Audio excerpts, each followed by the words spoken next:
Alright, we're going to fast forward to the 24th century, around 200 years after the outbreak. Kionic society is in full swing, and Kyo has become a religious figure and an object of worship and prayer. The archangels have disappeared, but it's a long story for another time. But it's okay, because the Unum Vires and Unum series have fully integrated to become a slag-killing machine. The entire landmass of Morin had been liberated at last, but the daunting task of overseas liberation remains. This leads Kyo to produce his strangest but most powerful creation yet, the Revelibus. It was a large and remarkable device, seemingly produced from Kyo's own flesh and essence. The Revelibus served a singular and in some ways terrifying purpose. When a channeler of sufficient strength, will, and capability entered a Revelibus, they were transformed into an Animus, a bionic being akin to Kyo himself. Few were deemed worthy of this process, and in the end, only 7 Animus were created to serve as Kyo's apostles. Their duty? To cleanse the earth of slag, protect humanity, and to enact and proclaim the will of Kyo. Wielding extreme astral power and abilities, they were believed to be essentially immortal. They spread across the earth, leading battalions of Unum Vires troops to liberate multiple countries simultaneously. In a matter of years, Kyo had expanded his power 7-fold. Kionic societies grew and spread across the earth. Outside survivors were welcome to take refuge, but only if they abided by Kionic doctrine and practices. Now, there is a whole political reality and conflict that emerges from this in the later centuries of the timeline, but we're not going to touch on those in this particular lore series. It's a long story for another time. Much of Kionic philosophy involves 2 core concepts, the astral and the stream. We'll cover stream philosophy another time, but the astral refers to the astral realm. The astral realm overlays our own, but it is unbounded by 3-dimensional density. Beings that exist in the astral have near infinite powers of creation and expression, and interact with our own world in many ways. Some channelers are capable of communicating with these beings, and a few rare channelers are able to visit and explore the astral realm for brief periods of time.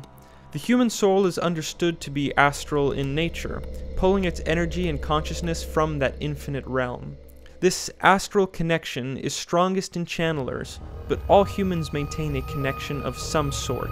It is the archetype of the spirit world, but it is very real, and its existence impacts humanity in more ways than you realize. Kyo is understood to have an extremely advanced understanding of the astral. His own technology draws power from the astral realm, and this allowed humanity to generate basically infinite free energy during the Great Crusade, greatly accelerating their recovery. One of the Kionic technologies with the most widespread use is the astral battery, which can hold an immense charge of pure astral energy. These batteries are used in beamers, which are able to penetrate slagic fields of any density. This was a massive game changer, as large slagic fields were known to completely disrupt and block traditional explosives, projectiles, and electronics. Other astral tech included the Psychus, which allowed defensive channelers to amplify their protective auras, Piercer tech, which allowed offensive channelers to focus their energy into penetrating beams, astral thrusters, and wormhole tech. The introduction of this technology essentially catapulted humanity into an advanced space-age state in no time. Slag is a strange creature. It typically corrupts and absorbs individuals completely, though in rare cases, the corrupted individual will retain some aspects of their genetics or personality. Usually, however, the being is fully integrated into the hive mind. The mechanics of the hive mind are still extremely mysterious. Slagic creatures don't necessarily move as if they have one mind, but they are absolutely connected in a significant way.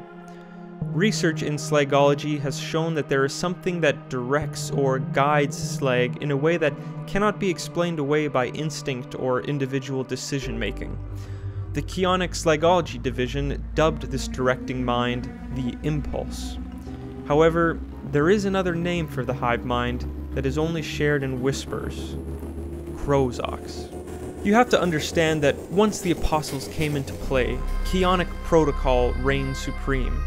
In order to essentially maximize humanity's comeback, there were strict rules regarding social expectations, jobs, education, and the hierarchical structure of society as a whole. Keo directed the Apostles directed the Unum Series Grand Masters and Unum Vires Admirals, and so on. And because this society was built on Keonic technology, Keo and the Apostles controlled the flow of information. There was even a Keonic web that operated through astral tech. Some believed that Keo himself influenced the flow of information in this domain. All this to say, Keo and the Apostles maintained strict control over Keonic societies, and there were certain ideas that they went to great lengths to squash. One of them was the name Krozox. But why? In reality, Keo and the Apostles recognized that Krozox was an entity with origins in the astral realm. Keo seemed to know far more about this than the Apostles, but the information he shared was extremely limited. The Apostles knew that Krozox possessed some sort of sentient intelligence, and that it seemed to have an unending desire to consume consciousness. They also knew that Krozox had established contact with humans thousands of years before the outbreak. These humans called themselves Immunists, and they worshipped slag as a god that would unify all things. The Immunists believed that slag and Krozox had entered the world to end suffering by making all things one in this realm. Understandably, this was a religion that Keo and the Apostles could never tolerate. Therefore, anything resembling immonism was ruthlessly suppressed, and any language regarding Krozox as a sentient being was considered a strict taboo. According to the Unum series, consumption by slag led to absorption of the body and the release of the soul. Death, in other words. At least, this is the belief that was publicly stated. Some, however, held opposing beliefs. I should mention here that Keonic doctrine declared reincarnation as a fact. Throughout the Crusade, and especially after the creation of the Apostles, humans were conditioned to believe that humanity was composed of a mass collective of souls that were recycled over and over again across the millennia. When a human died or was eaten by slag, they would reincarnate shortly after somewhere on Earth. Whether this is the truth or not remains unclear. However, there are some who believe something much darker. Some believe that slag actually destroys the soul, dissolving it completely. Others believe that slag consumes souls, that when slag absorbs you or corrupts you, your soul becomes trapped in some kind of hell or purgatory that is contained within the hive mind's mass consciousness, and that there is no escape from this realm. But it's just a theory. Maybe the truth will come out for those who follow this movie series. You may want to like and subscribe with notifications to follow along. We've only just scratched the surface on so many of these subjects. Keo's origins, the nature of the Exen, and the events of the Crusade as well as the astral realm are topics far too broad to go into detail into this video. Are there any of these topics in particular that interest you? The history of immonism, the biology of slag, or the powers of Keo? Let me know in the comments.